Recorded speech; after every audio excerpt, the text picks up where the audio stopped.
Sasa unajua bro, Naam.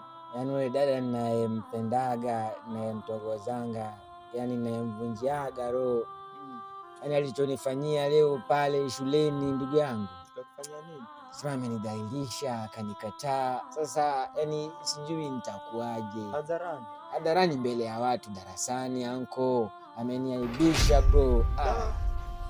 Yani hata alichonifanyia leo ndugu yangu, yani hata sina mood, sina appetite, yani najiona tu kama mimi si mtu ndugu yangu. Karibia, sijui itakuwa kwaje sana.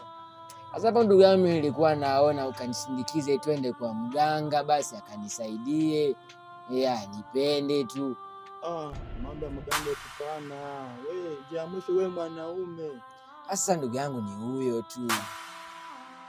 Toto wa 2000, mbona usambaratisha moyo hivi? Tulia, soma kwanza. Wewe bado mwanafunzi, bado mtoto mdogo. Huko mbele kuna wasichana. Ndio hapo, lakini sasa moyo ulikuwa umevunjia ni huyo tu. Sasa ndugu yangu mimi nilikuwa naona twende kwa mganga anko, ukanisaidie. Ukanisaidie. Ninachotaka kukusaidia ndugu yangu. Soma. Masomo huko mbele atakusaidia. Huyu msichana ambaye unalilia wewe. Hata wewe sambaratisha mbele hadharani ya watu, moyo, maisha nini? Soma. Maisha ni muhimu huko mbele, atakusaidia tu. Utapata hata mzungu utampata. Sasa bro, nilidhani wewe utanishauri twende kwa mganga. Sasa unaniambia nisome. Wewe mwenyewe hapa hujasoma pia, wewe umeachika tu. Umeacha skuli hapa afu unaniadvise mimi niende nikasome.